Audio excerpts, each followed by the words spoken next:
Hello, good morning student.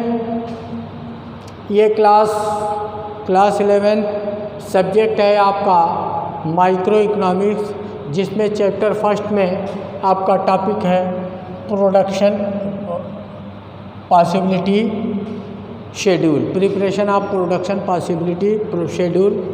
किस तरीके से, यहाँ पे नोट कर लें, प्रोडक्शन पॉसिबिलिटी शेड्यूल, ये नोट कर लें।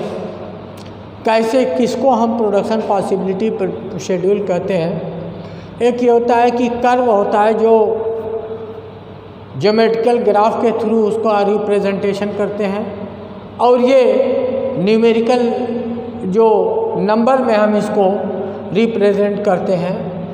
जैसे दो फर्में हैं और उनके लिमिटेड रिसोर्सेज है, या एक फर्म है उसके लिमिटेड रिसोर्सेज हैं और दो कमोडिटीज़ का आउटपुट करती है, तो कैसा करती है, combination A B C D E F G, इतना हमने कम्बिनेशन बना रखा है। एक है, हम एक तरफ गन का प्रोडक्शन करते हैं, दूसरी तरफ बटर का प्रोडक्शन करते हैं। अगर टोटली हम गन का प्रोडक्शन करते हैं तो बटर 0 हो जाता है, और इसके बाद अगर गन को एक कम करके जो रिसोर्सेज को इसमें यूज़ करते हैं तो एक जो है हमारे बटर तैयार होती है। इसके बाद इसको 2 हम लेस करते हैं तो यहाँ पे 2 तैयार होती है, फिर 3 लेस करते हैं तो 1 बढ़ती है। इस तरीके से हमारा, यानी ये कहिए कि गन अगर 21 है तो बटर 0, गन 20 है तो बटर 1, गन 18 है तो बटर 2, गन 15 है तो बटर 3, गन 11 है तो बटर 4, गन 6 है तो बटर 5, और गन 0 है तो बटर 6। ये जो है यूनिट वाइज आपको दिया गया है। तो अब इस बेस पे दोनों के अंदर क्या हमने बहुत सारे कम्बिनेशन लिए कि 2 कम्बिनेशन में, यानी एक ही प्रोडक्शन में न इन्वॉल्व हो करके 2 प्रोडक्शन में, डबल कमोडिटीज़ में जब हम इन्वॉल्व होते हैं तो क्या हमारा जो है कि नहीं इस तरीके से कम्बिनेशन बनता है।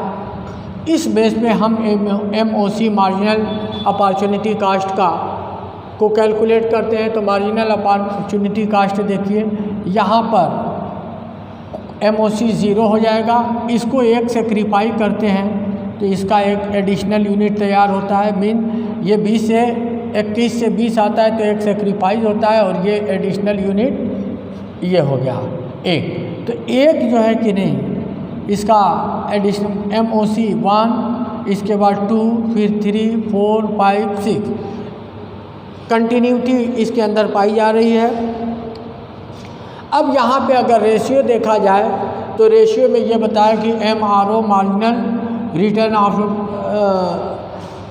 ट्रांसफॉर्मेशन जो है कि नहीं MRO निकालना होता है। तो 1G = 1B, ये 1G = 1B। यहाँ पे देखिए गन और बटर, इसको 1 सेक्रीफाई करते हैं तो 1 ये तैयार होता है, इसको 2 सेक्रीफाई करने पर 1 एडिशनल यूनिट तैयार होती है, इसको 3 सेक्रीफाई करते हैं तो 1 एडिशनल यूनिट तैयार होती है, और 4 सेक्रीफाई करते हैं। तो यहाँ पे फार्मूला है कि MRO = delta in sacrificing unit upon delta in gaining unit, ये फार्मूला है।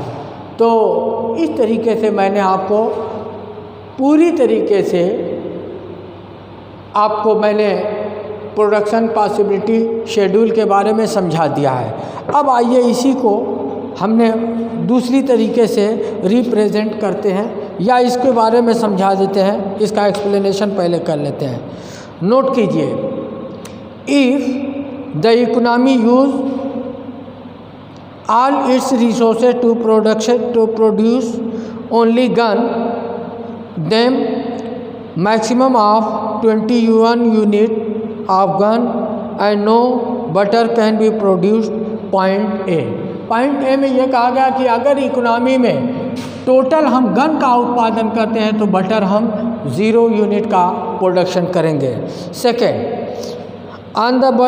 on the other hand if all resources are used for butter then maximum butter की यूनिट हो सकती है 6 एंड नो गन्स, यानी गन कुछ भी नहीं। अगर सारे रिसोर्सेज को, दूसरी तरफ ये कहा गया है कि अगर सारे रिसोर्सेज को केवल बटर में हम यूटिलाइज करते हैं तो फिर गन का जो आउटपुट है वो 0 हो जाएगा और maximum number of output of butter equal to 6 हो जाएगी।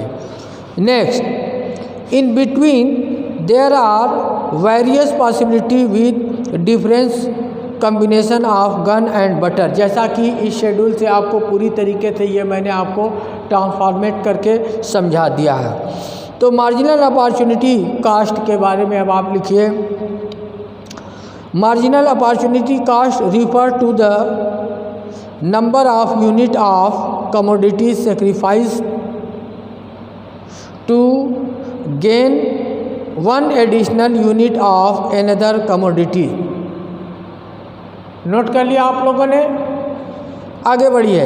इन case of PPF MOC is always increases.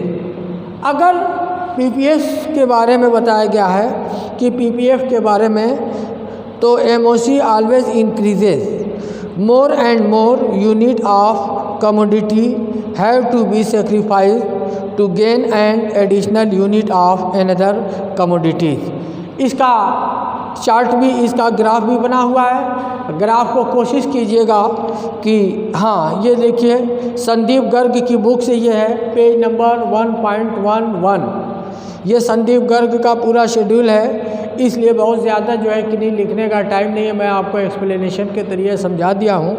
और इसका ग्राफ भी आप चाहें तो बना करके, और ग्राफ को भी हम एक्सप्लेन कर देते हैं। देखिए, वाई अक्ष पे जो है गन है और एक अक्ष पे एक्स अक्ष पे बटर है। अब आप देखें कि अगर बटर 21 गन का 21 यूनिट का प्रोडक्शन करते हैं तो बटर का 0 यूनिट, ठीक है ना। इसके बाद नेक्स्ट है, अगर गन 20 यूनिट है तो बटर 1 यूनिट। फिर इसके बाद सेकंड देखें, 18 यूनिट पर 2 यूनिट, थर्ड में 15 पे 3, उसके बाद 12 पे 4, 9 का कम्बिनेशन नहीं है, 6 पे 5 और 0 पे 6 ये दिया हुआ है। ये 3 का टेबल असल में लिया गया है। 3 3 जा 6, 3 जा 9, इसके बाद 12, 15, 18 और 21। तो 3 और 9 जो दिया हुआ है ये केवल जो है शेड्यूल को सही करने के लिए, ग्राफ को ग्राफिकल रिप्रेजेंटेशन को सही करने के लिए जो गैपिंग ली गई है, इसके लिए हमने 3 किया है। बच्चे इसके बारे में कंफ्यूज नहीं होंगे। और इस तरीके से आप देखें कि जब इन्वर्स रिलेशनशिप होती है किसी भी प्रोडक्शन यूनिट में, तो हमारा जो ग्राफ रिप्रेजेंटेशन होता है वो डाउन स्लोप बनता है। हमेशा दाहिने से बाएं की तरफ, बाएं से दाहिने की तरफ, लेफ्ट टू राइट जो है कि नहीं डाउन स्लोप करता है। तो इस बात को ध्यान में रखिएगा। और ग्राफिकल रिप्रेजेंटेशन बुक में दिया हुआ है। कल की जो हमारी क्लास होगी माइक्रो इकोनॉमिक्स में शिफ्टिंग एंड रोटेशन के बारे में हम लोग स्टडी करेंगे। इसी के साथ आज की क्लास हम फिनिश कर सकते हैं। Okay, thank you, bye bye.